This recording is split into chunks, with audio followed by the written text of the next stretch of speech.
Hi everybody. Welcomes to health tips by Bharati. నిన్న వీడియోలో మనము పీసీఓడి గురించి డిస్కస్ చేసినాము.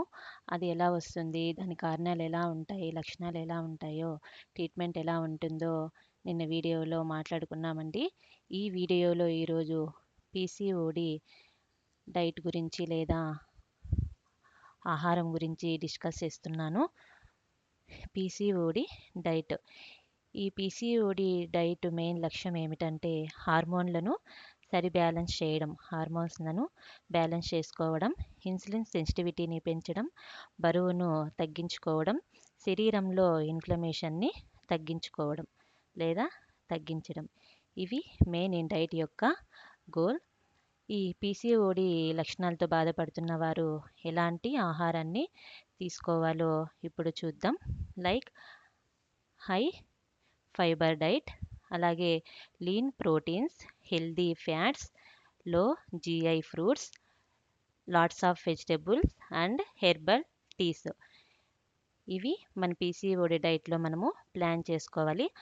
అదేవిధంగా ఏ ఆహార పదార్థాలు మనము ఎక్కువగా తీసుకోవాలి, ఏవి మితంగా తీసుకోవాలి, అస్సలు తినకూడని పదార్థాలు ఏవేవో నెక్స్ట్ ఈ వీడియోలో చూద్దామండి. నెక్స్ట్, ఎక్కువగా తినవలసినవి ఏవేవి మనము ఎక్కువగా తీసుకుంటే ఈ సమస్యకి మంచిది అనేది చూద్దాము. ఫైబర్ అధికంగా ఉన్న ఆహారం like millets, oats, millets, quinoa, brown rice, గోధుమ రొట్టె, చియా సీడ్స్, చిరు ధాన్యాలు. ఈ దీనిలో ఎక్కువగా ఫైబర్ ఉంటుందండి. ఇవి మనము డైలీ డైట్లో ప్లాన్ చేసుకొని ఒక్కొక్కటిగా మనము తీసుకున్నట్లయితే ఈ ఒబేసిటీ సమస్య నుంచి మనము బయటపడవచ్చు. ఈ మిల్లెట్స్లో ఎక్కువగా హై ఫైబర్ ఉంటుంది. అంతేకాకుండా ఇది షుగర్ని కంట్రోల్ చేస్తుంది, కంట్రోల్ ది కొలెస్ట్రాల్ లెవెల్స్ అన్నమాట. ఇది ఆహారం చాలా ముఖ్యమైనది. ఈ డైట్ని మీరు డైట్లో డైలీ ప్లాన్ చేసుకొని తీసుకోండి. అలాగే హెల్దీ ఫ్యాట్స్ లైక్ బాదాం, వేరుశెనగలు, ఆవకోడ, అలాగే ఆలివ్ ఆయిల్. ఈ బాదాం అనేది చాలా ఇంపార్టెంట్ అండి. ఈ బాదంలో ఎక్కువగా ఫైబర్ ఉంటుంది. అదేవిధంగా reduce the sugar levels and reduce the cholesterol levels. కాబట్టి డైలీ మనము ఈ బాదాంని తిన్నట్లయితే మనకి ఈ సమస్య నుంచి బయటపడవచ్చు. అలాగే వెజిటబుల్స్ లేదా కూరగాయలు, అవి ఏవేవి అంటే పాలకూర, బ్రోకలీ, బీన్స్, క్యాప్సికమ్, సోరకాయ. ఇది డయాగ్రామ్ని అబ్జర్వ్ చేయండి.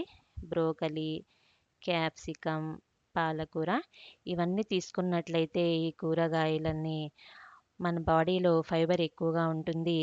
దీంతో పాటు ఈ పాలకూరలో మనకి rich in iron and fibre ఎక్కువగా ఉంటుందండి. ఇది హార్మోన్స్ని మనకి రెగ్యులేట్ చేస్తుంది.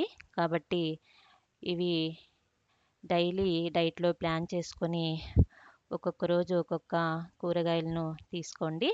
అలాగే హెర్బల్ టీలు, ఇవి కూడా డైలీ మనం తీసుకున్నట్లయితే మన బాడీలో ఇమ్యూనిటీ పవర్ అనేది పెరుగుతుంది. ఇవన్నీ ఎక్కువగా తినవలసిన పదార్థాలు. నెక్స్ట్, మనము మితంగా తినవలసినవి. మితంగా ఏవేవి తినాలో అది ఇప్పుడు చూద్దామండి. పాలు మరియు పాల ఉత్పత్తులు. ఇందులో కూడా ఫ్యాట్ తక్కువగా ఉన్నటువంటి పాలను మాత్రమే తీసుకోవాలండి. ఇది జాగ్రత్తగా చూసుకోవాలి. అదేవిధంగా పండ్లు అధికంగా కాకుండా తక్కువ మోతాదులో కొన్ని తీసుకోవాల్సి ఉంటుంది. అవి లైక్ బనానా, గ్రేప్స్ అలాంటివి. ఎక్కువగా మనము ఈ ఆరెంజెస్ కానీ స్ట్రాబెర్రీస్ని కానీ తీసుకోవాలి. ఈ ఆరెంజెస్ వల్ల చాలా ఉపయోగాలు ఉన్నాయండి. ఇది మనకి ఇమ్యూనిటీ పవర్ను పెంచుతుంది. అదేవిధంగా మనకి ఒబేసిటీ నుంచి బయటపడేటట్లు చేస్తుంది. కంట్రోల్ ది షుగర్ లెవెల్స్ అన్నమాట. ప్రతిరోజు మీరు డైటరీలో ప్లాన్ చేసుకోవాలి. ఆరెంజ్ జ్యూస్‌ని తీసుకునే విధంగా మీరు ప్లాన్ చేసుకొని డైలీ ఒక్కొక్క గ్లాస్ తీసుకోండి. అదేవిధంగా స్ట్రాబెర్రీస్ అండి. ఈ స్ట్రాబెర్రీస్ కూడా ఈ పీసీఓడి సమస్యతో బాధపడుతున్న వారికి చాలా ఉపయోగపడుతుంది. ఇది మనకి సపోర్ట్ చేస్తుంది ఇన్సులిన్ సెన్సిటివిటీకి. కాబట్టి ఈ 2 ఫ్రూట్స్‌ని మీరు డైలీ తీసుకొని ఈ సమస్య నుంచి బయటపడండి. పప్పులు, పప్పులు కూడా ఎక్కువగా తీసుకోకూడదు. మితంగా తీసుకోండి. నెక్స్ట్ వీడియోలో మనము ఏ ఏ పదార్థాలకి మనము దూరంగా ఉండాలో ఇప్పుడు చూద్దాము. దూరంగా ఉంచవలసిన పదార్థాలు like white bread, cake, pasta, పిజ్జాలు ఇది వీడియోలో చూడండి. ఇవి స్వీట్సు, కేక్‌లు, బ్రెడ్, బేకరీ ఐటెమ్స్‌కి ఇవన్నిటికి మనము అసలు అవాయిడ్ కావాలండి. అసలు తినకూడదు ఇవి.